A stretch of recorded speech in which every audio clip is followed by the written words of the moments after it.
Good day, class. So today we will discuss the introduction to foodborne illness.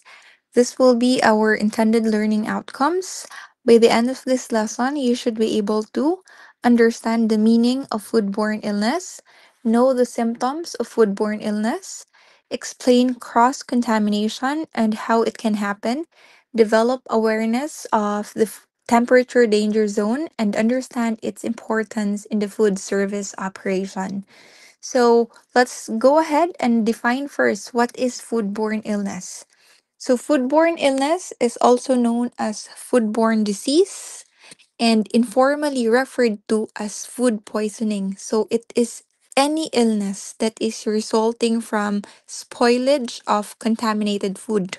Okay? Or daot na or na contaminate na pagkaon.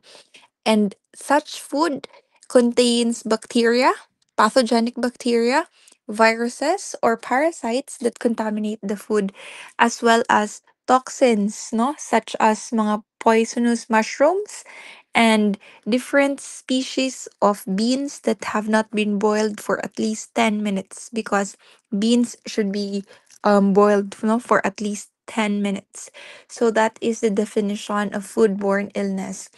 Now, take note that according to World Health Organization, ang foodborne illness or kining foodborne disease, these are caused by contamination of food and it can occur at any stage of food production, including storage, delivery, consumption chain, any of the stage it can occur, the contamination of food. That's why foodborne illness or foodborne disease are caused. So over 200 diseases are actually caused by eating contaminated food with bacteria, viruses, parasites, or chemical substances. No, klase-klase nga mga sakit.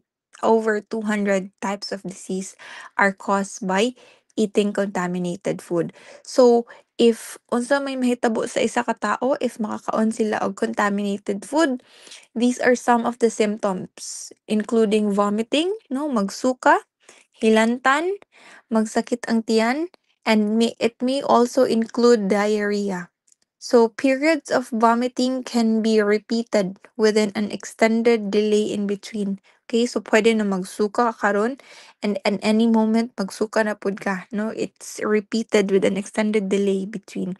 So because even if infected food was eliminated, no, from the stomach kay imo nang nasuka, even if nasuka na nimo ang katong spoiled na food, no, or katong infected food in your stomach, imo na siyang na-eliminate in the first period, the bacteria, the microbes, no, can pass through your stomach into the intestine and begin to multiply. Okay, because that's the goal of kaning um kaning bacterias. They multiply. So some types of microbes will stay in the intestine. So miskin pa again if nasuka na to nimong mga infected na food, but the goals of bacteria is to multiply, it will begin to pass into your intestine and multiply and stay in your intestine. So foodborne illness is usually arises from improper handling of food, improper preparation, and most specifically improper food storage. That's the reason why good hygiene practices it should be practiced in the food preparation, no, before, during, and after the food preparation so that it can reduce the chances of contracting an illness, no, or causing foodborne illness. So there is actually a record, no, or consensus in the public health community that one of the important way to kaning effective way to kaning defense, no, against the spread of foodborne illness is the regular hand washing. Okay, so that's according to the public health community. So dapat yun regular hand washing. Okay, to prevent, no, or to avoid the spread of foodborne illness. Okay, so the action of monitoring food to ensure that it will not cause foodborne illness is also known as food safety. Okay, so that's which is part of our industry that we since we are serving no canning food to our guests, to our customers, we need to monitor to ensure it that it will not cause foodborne illness. So that is known as food safety. So foodborne illness class and diseases not only get people sick, they can also kill them. Okay, so nanay namatay sa foodborne illness, and food safety is really in the front lines of preventing people from becoming sick or dying from the foodborne illness or disease. So si foodborne illness, it's a disease again that is caused by consumption of food items that are contaminated by dangerous microorganisms, also known as microbes, bacteria, germs, mauna sila. Okay, so foodborne illness, take note that ang kining spelling sa foodborne is na siya I sa last. Okay? Ang word nga born, it has an E, no? Na siya I sa last, which means carried. Okay, so ang I, it means carried. So it simply speaks that foodborne illness means illness that is carried by the food. Okay, it's an illness carried by the food. So this is often referred to as food poisoning, foodborne disease. Okay, many professionals in the hospitality, no, hotel and restaurant industry, we referred to it as food poisoning. So nevertheless, the term does not only constrain to contaminated food, but as well as contaminated beverages. Okay, so dili lang sa pagkaon, but also nasa tayong mga contaminated na mga beverages or mga kaning mga ilimnon. So, a person who suffers from foodborne illness may experience the following symptoms. Okay, so muning mga symptoms na ma-experience sa tao nga na ay foodborne illness. First is diarrhea. So, diarrhea is when a person will have watery stool, no? Or kung sa Bisaya pa, basa ang tae. No, or diarrhea is also known as LBM. Okay, kanang LBM, it means loose bowel movement. Okay, so this the if a person will visit the toilet 2 or 3 times within an hour or even more, that is also already diarrhea, and then iyang stool is watery, so diarrhea na siya or LBM.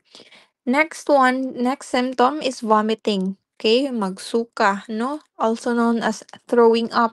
So if a person will push out all the food, no, pushes out all the food and liquid from its stomach, no, and it will exit to the mouth. So this is technically kaning usually iyang colors iyang giisuka is color green or yellowish in color. Okay, so that's already a symptom of foodborne illness. And the next one is nausea. So this is when a person will experience kaning lightheadedness, okay? Kalipungon, light, okay? And dili makatindog og tarong for a long period of time. Okay? So kana siya kanang murag kanang ginabati sa mga sa mga possible na pregnant women, no? No, nausea na sila like l- um lightheadedness, and of course dili sila stand straight for a long period of time. So next one, muscle cramps. Okay, so of course if a person will experience tightness, no, or cramps in some parts of the muscles, and then difficulty in moving these muscles will also be experienced, no, there are pain, no, in the cramp muscles.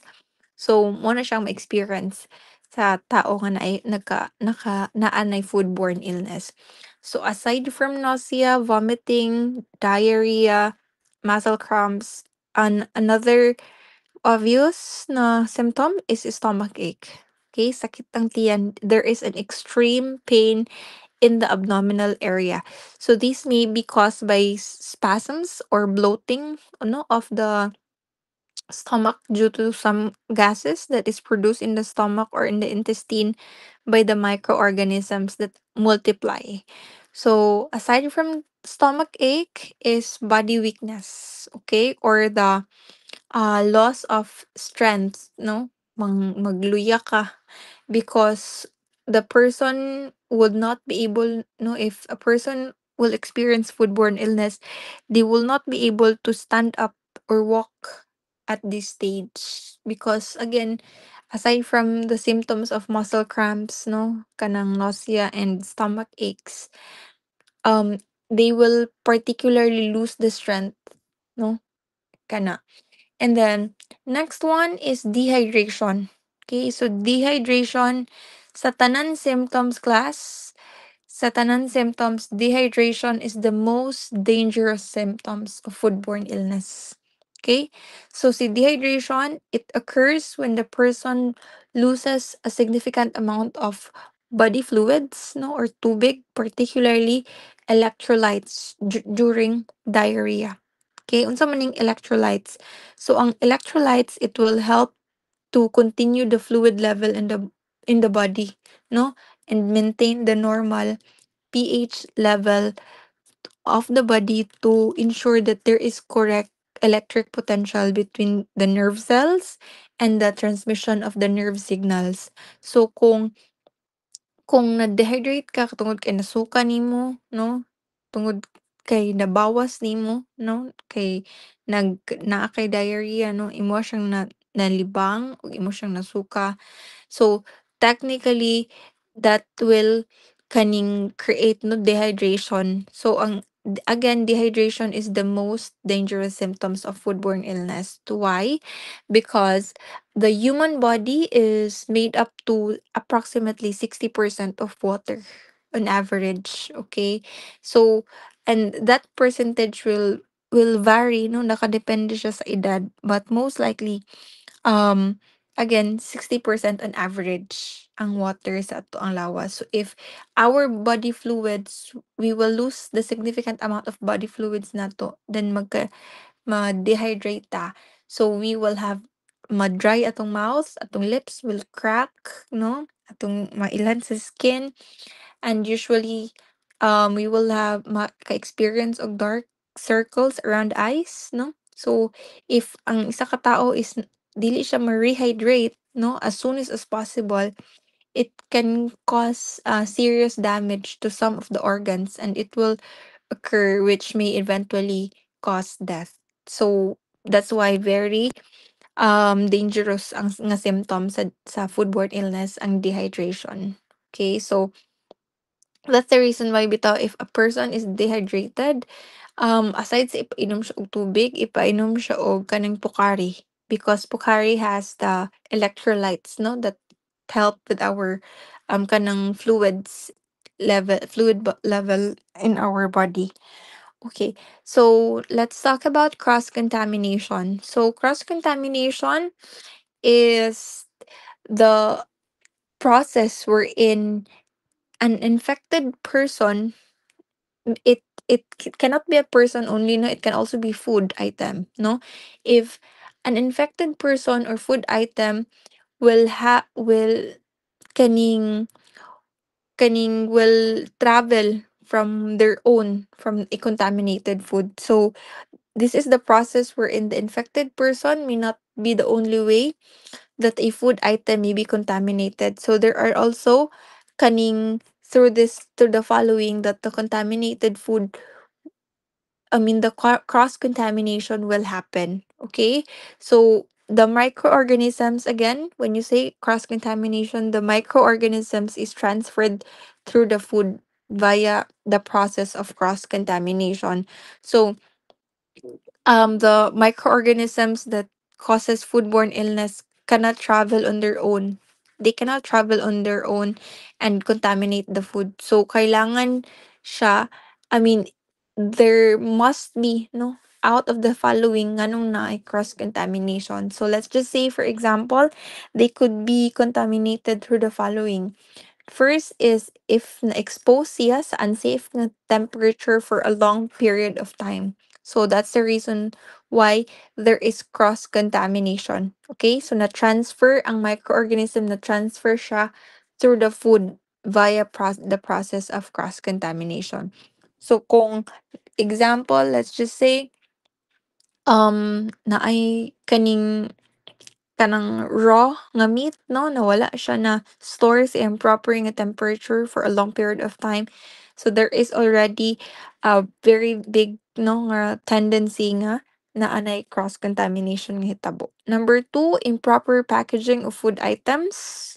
Okay, kaning mga wala naka-sealed, naka-vacuum nga mga food items that is very prone to cross contamination. Number three, poor hygiene and sanitation during the preparation of the food.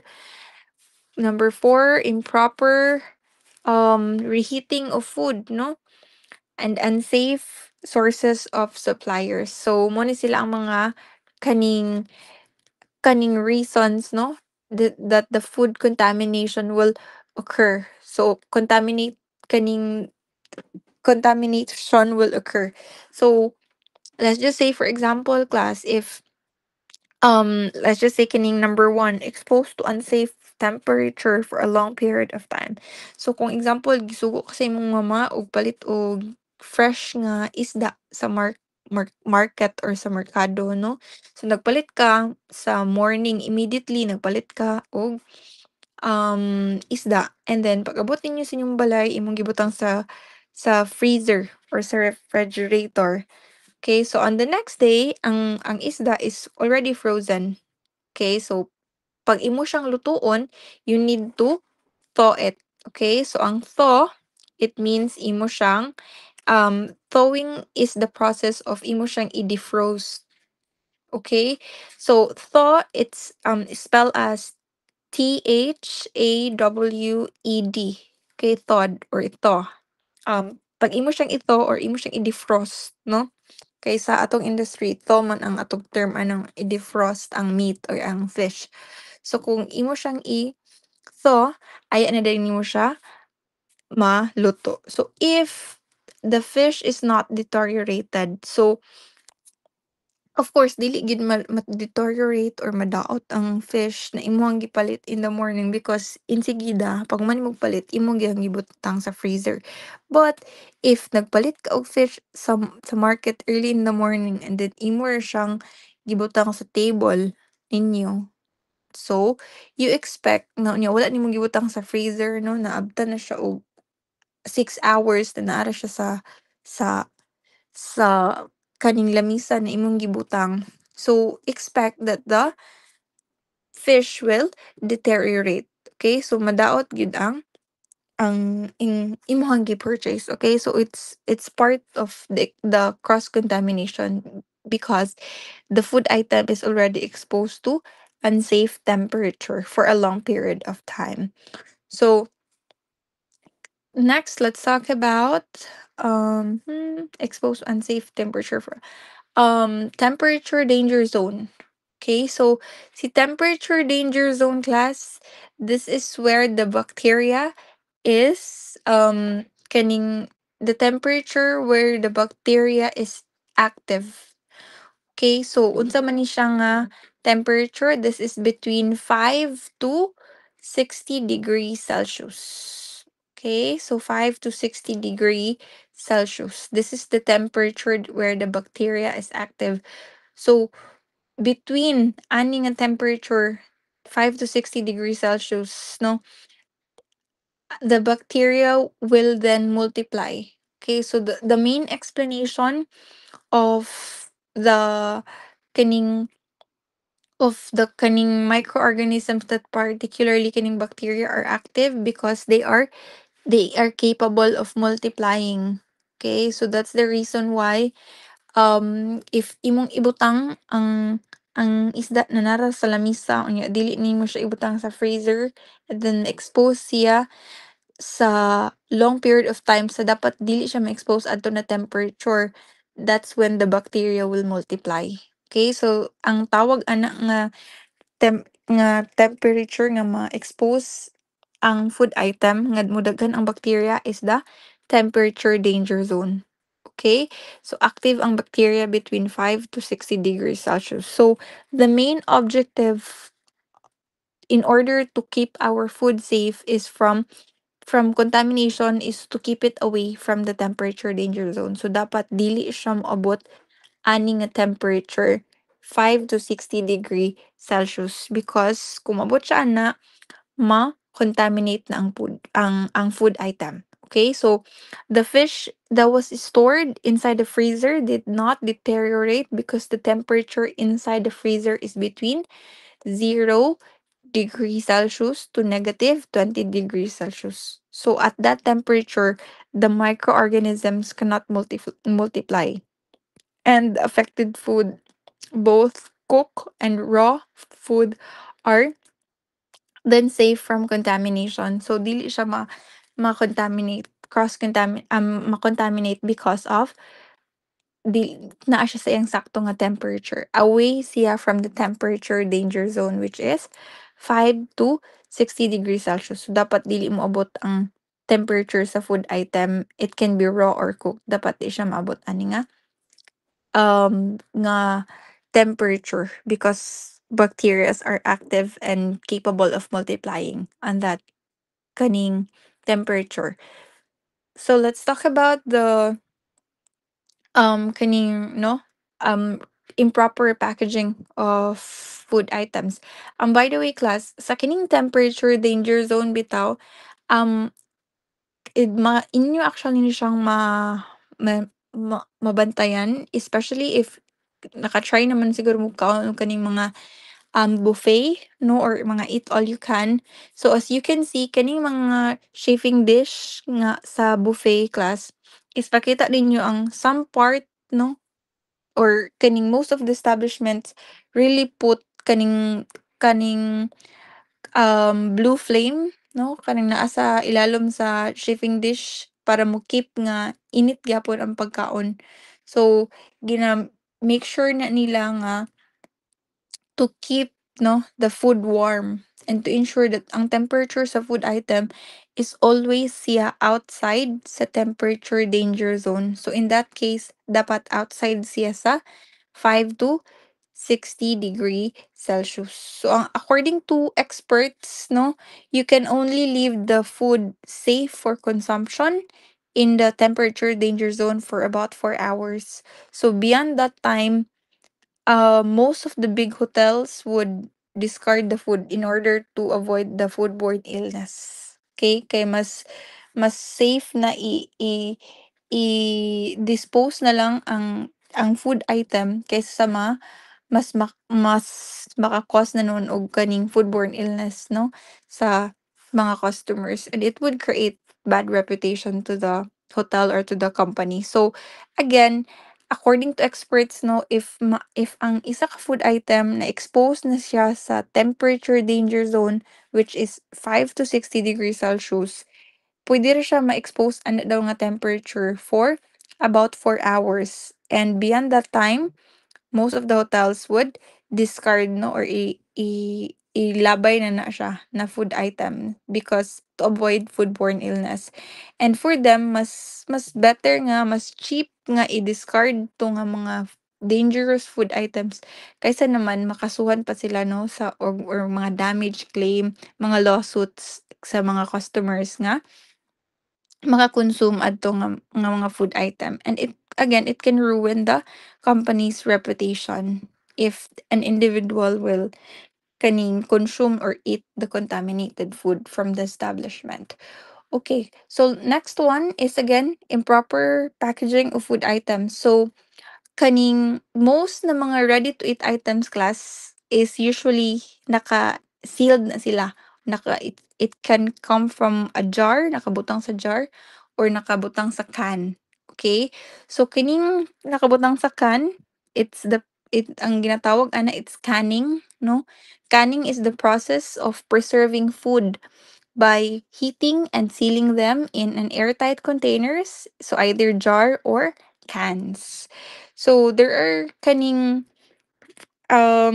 certain mga food items na naka-pre-pack naman, na naka-arrive sa supermarket. So however, it is very important to take note that kining na mga containers na kaning imuhang example, magpalit ka sa supermarket, no, kining mga jars, mga cans, no, kini na mga container should be very clean and free from microorganisms before the food items are placed inside the containers. So, if not, the food inside the container are already contaminated. Kay of course, kung ang container itself is dili siya limpyo and dili siya free from microorganisms, nya gibutang nimo ang food item sulod ato nga can or ato nga jar, then it's already contaminated.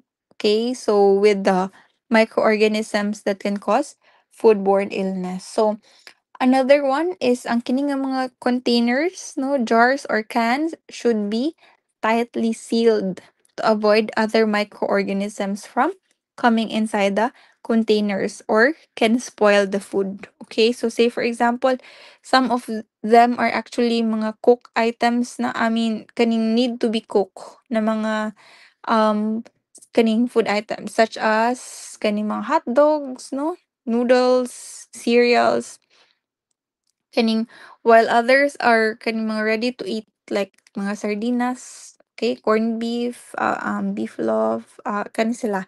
These are just some, no, of the food items na naa sa kaning ginapack, no. So kailangan kani sila go through with the canning process, no, gina-preserve sila by heating and sealing them inside the container jar, may it be jar or can.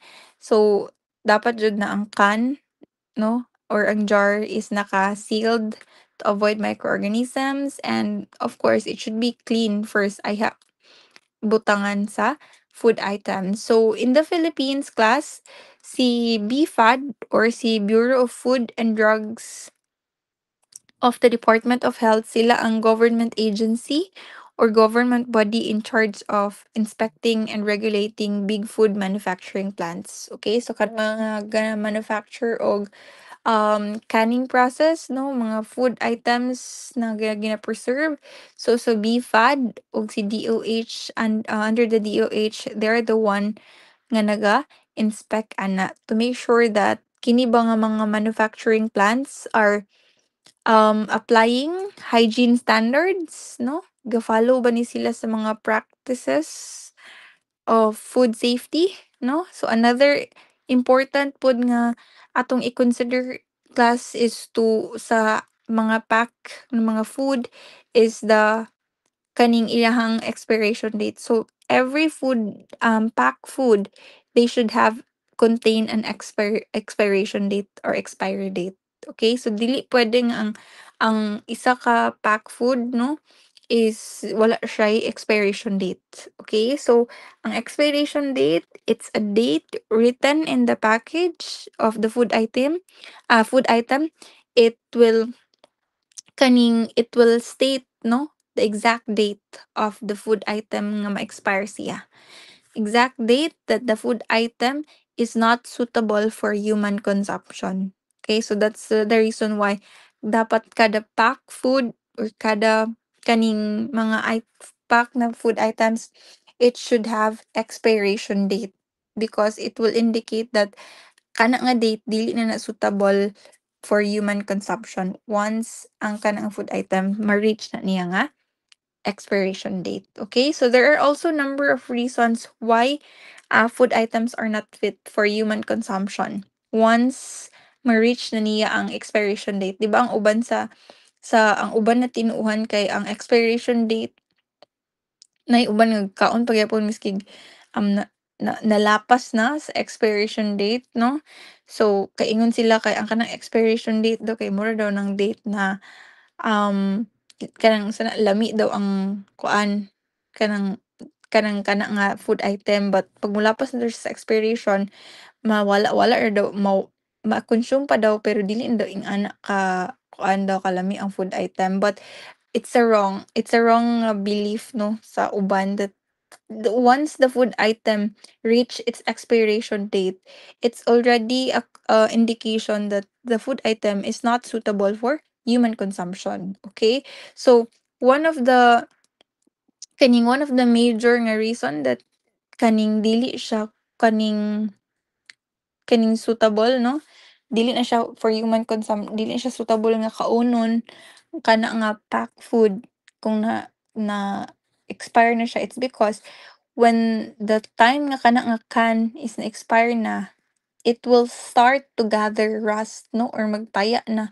inside and out of the can. So, example ko ng mga dilata, kung ma-expire na ng mga dilata, there are kaning most of the time, kung ma-expire na sila, magkahinay na magtaya na pod na ang sulod ana nga dilata and apil sa iyang gawas. Okay? Second is mga preservatives na gigamit in may it be natural or chemical na preservatives nga gigamit sa pagkan ana nga food item will start to be ineffective.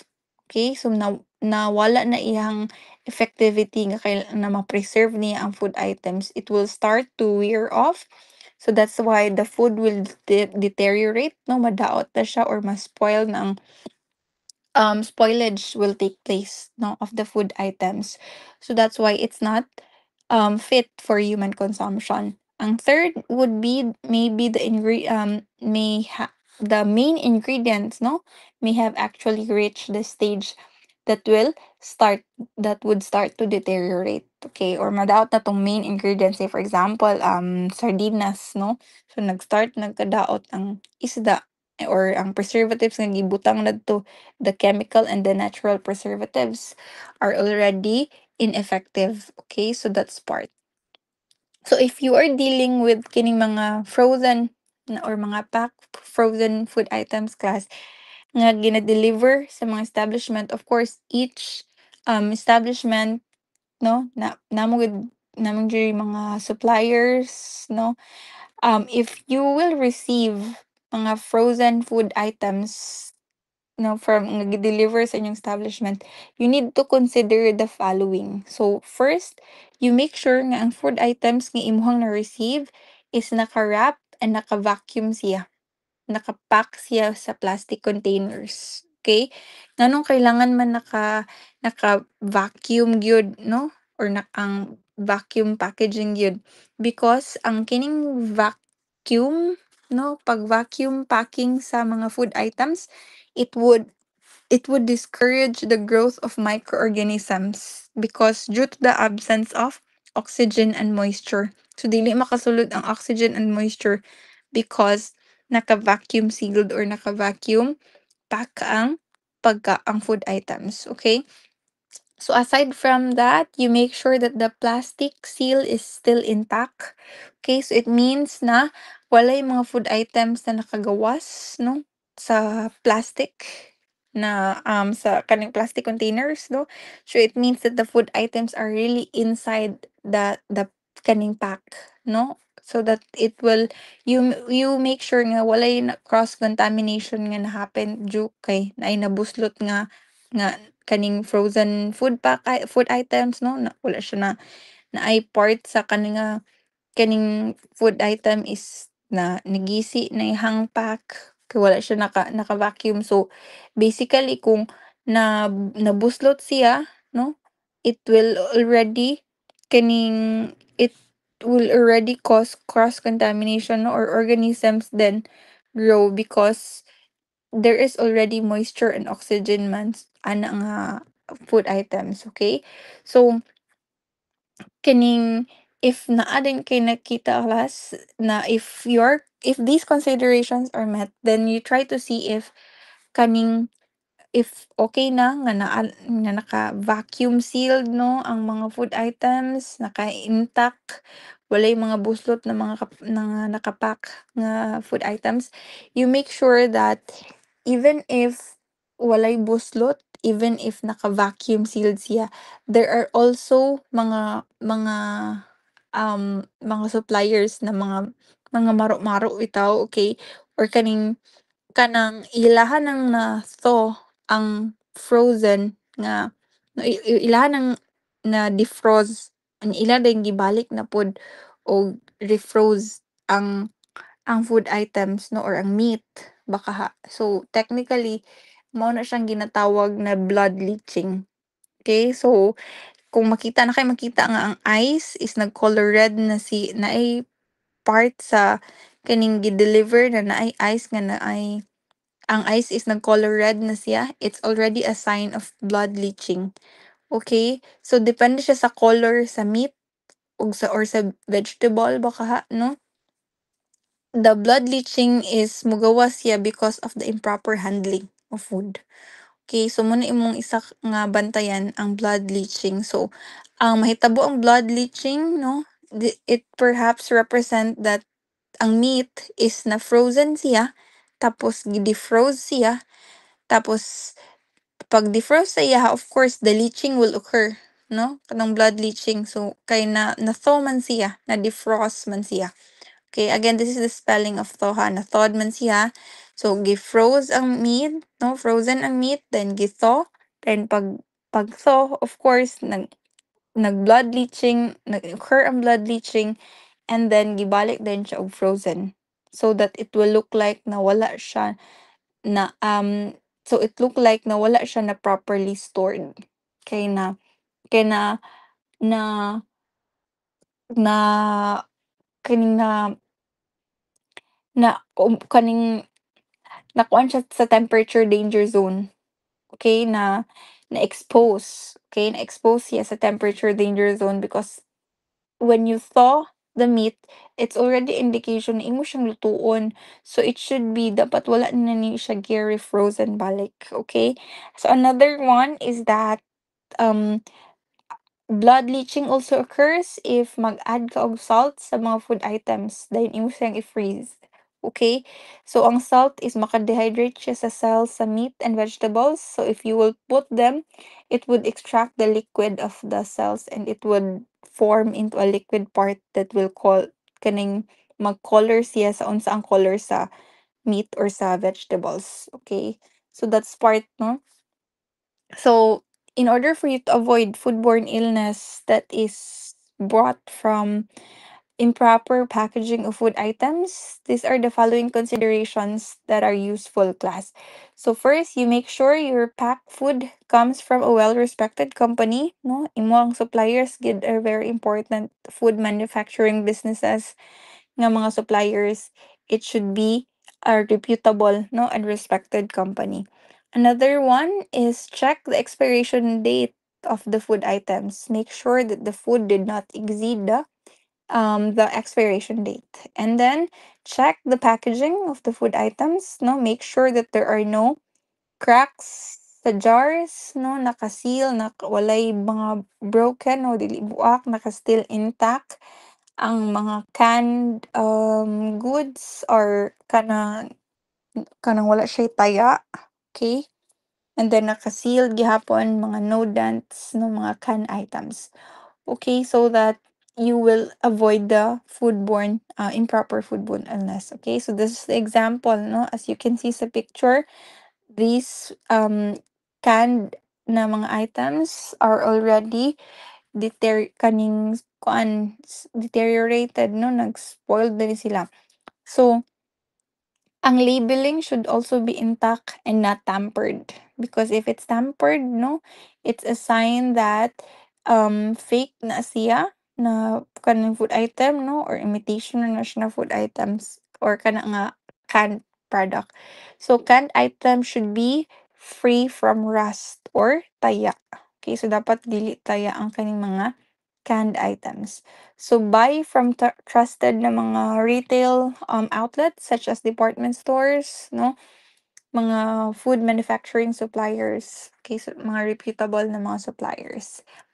So next is food poor hygiene and sanitation during the preparation of the food.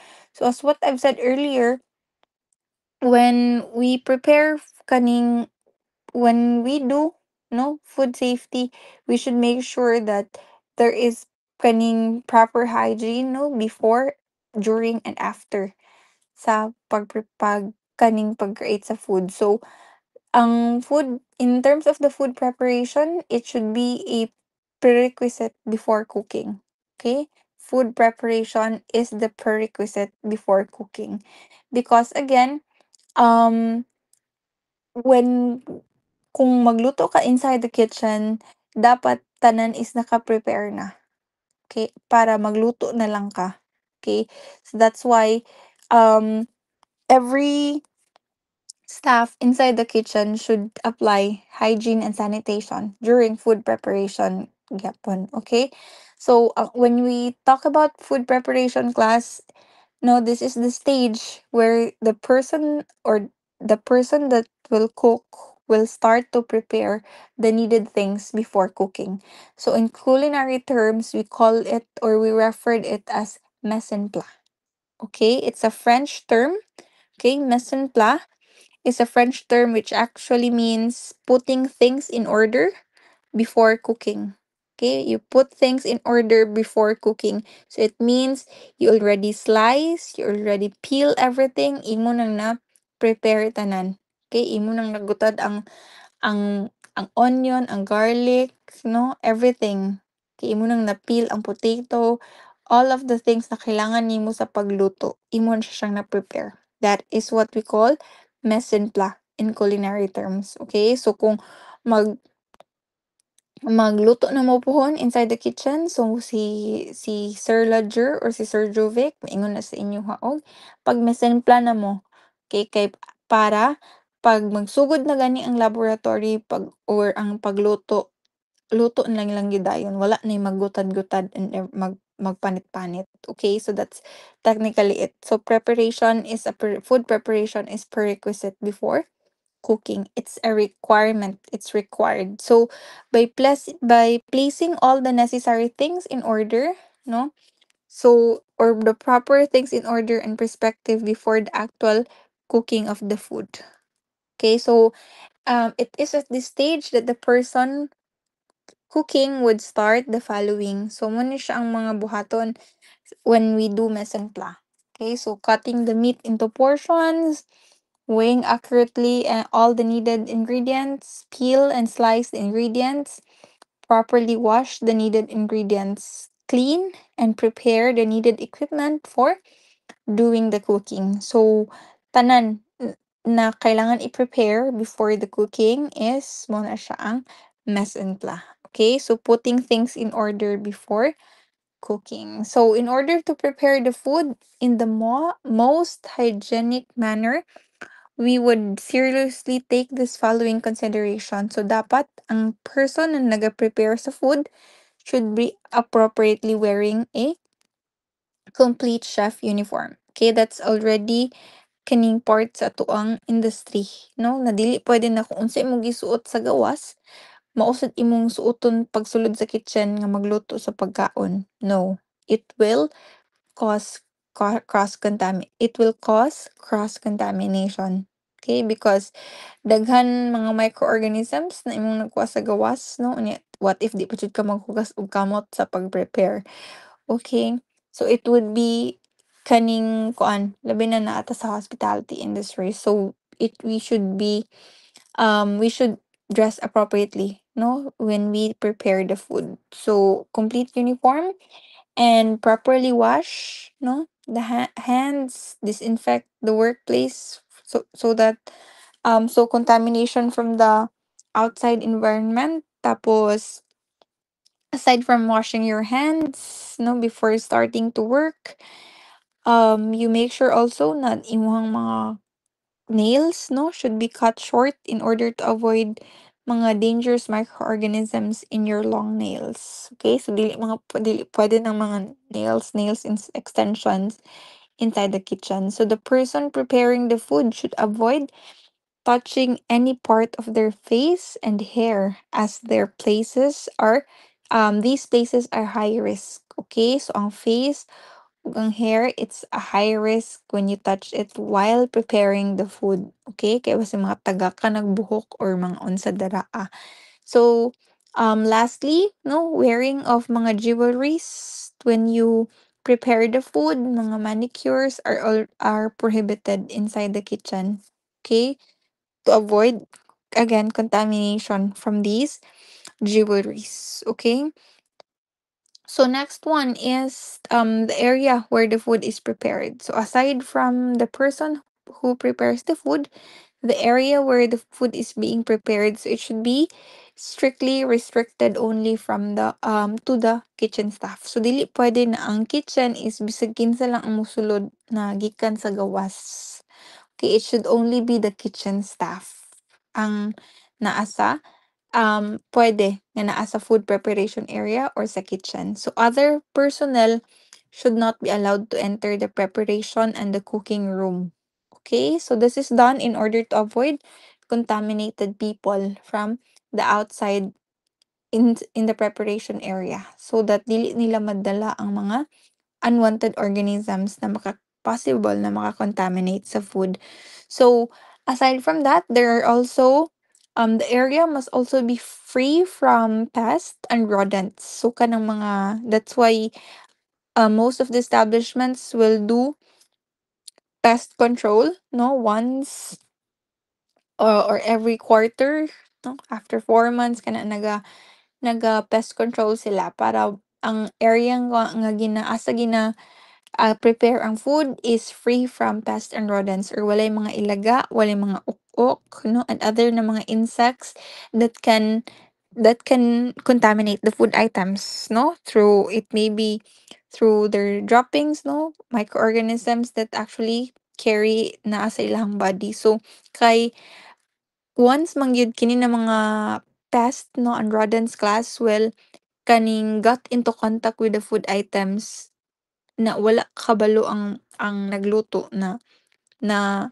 nadapuan na dito og insects or cockroach, no, it will already leave the food items with different microorganisms, no, that can infect the humans once digest sa tao nga makakaon ana nga food items. Okay, so it should be that the preparation area should be close, no, enclosed enough that the insects will not find a way, no, impossible for the pests and rodents to enter the area or the food preparation area.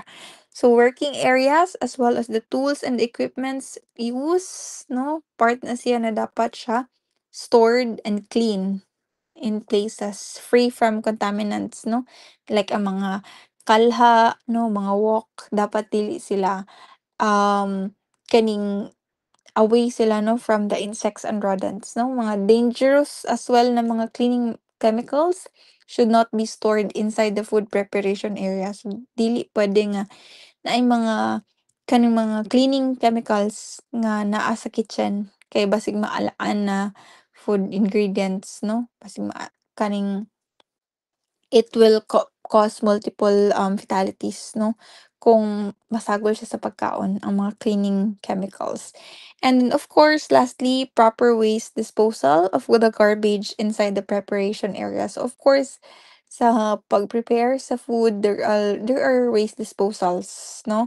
So dapat ang garbage area is naa siya inside the preparation area but dili siya duol, no? And it should be constantly made in order para dili ma-expose ang mga prepare nga food sa mga and ma-contaminate.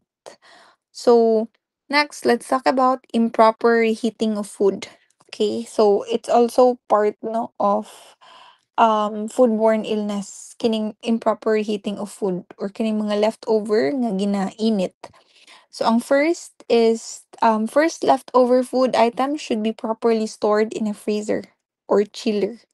So kung leftover siya na food item, it should be put sa chiller or sa freezer. Dayon, you need to make sure that dili siya molapas og 4 hours before nimo siya gibutang sa chiller or sa freezer. Okay, so take note that only leftover food should not exceed more than 4 hours before nimo siya ibutang sa chiller or sa freezer. Kaya kung molapas na siya sa 4 hours, there is already exposure to microorganisms, no, or bacterias that multiplies on a food item. So, once nabutang nimo siya sa chiller or sa freezer class, you need to consider na kini nga food item should been properly cooled first, no? So dili pwede na magbutang ka og init, no? Na example, bago lang nimo giluto ang adobo unya unya pa nimo kaunon or bago lang nimo giluto so nya nakagusto nga binlan, so imo siyang ibutang dito sa chiller or sa freezer, so dili siya pwede. So you make sure that they are properly cooled first. Okay? So nabugnaw na, aya nimo siya ibutang sa freezer or sa chiller. Dayon next, when you reheat the food items, make sure that the entire food item are left to boil for more than 15 minutes. Okay? For more than 15 minutes. So dili puwede nga imo siyang gipakuratan or unsa. So, kay imo man siyang gina-reheat, 'no? When you reheat the food items, you make sure sad nakasara nimo i-reheat ang food items, okay? Kay labi na ang mga bring home 'no, mga BH gikan sa birthday, fiesta. So, you make sure na 'pag imo siyang ibutang sa chiller or sa freezer, you reheat it for and make sure that the entire food items are left to boil for more than 15 minutes. Okay? And alang pwede i-reheat ang food items for safety. Okay? So, if na-reheat na and then naay sobra, ayun na to balik og reheat no or ibalik man nimo siya sa freezer or chiller kay i-reheat na sad paraon niya. It's a big no-no. Okay? So, you need to discard no or i-dispose, ilabay na nga nga food ang nabilin after pag-reheat nimo because it's already not consumable, okay? Kaya again, if imo na siyang gipa-cool, reheat na pud nimo for the second time, it would it would pose to a serious nga food poisoning, mas serious, okay? So, um, when we reheat the leftover again class, it's very common man sad sa Philippines na naga-reheat ta, no? So, you make sure again that kaning alang ini mo i-reheat ang food and then you put it sa mga, um, dili dapat init ang food items, aya nimo siya ibutang sa freezer or chiller. Next one, unsafe sources and suppliers. Okay, so as what I've said earlier, it's very important that our suppliers, no, sa atoang mga food items, no, are reputable and trusted na mga suppliers sa mga ingredients. Okay? So, you buy from your ingredients from reliable and safe na mga suppliers. Particularly katong mga suppliers nga kaning very reputable na ang status sa food service industry. So it's very important that we obtain no or paliton nato ang atong mga raw ingredients from these suppliers na niagi og high standards nga sanitations and considered as safe. Okay, so I think that's it for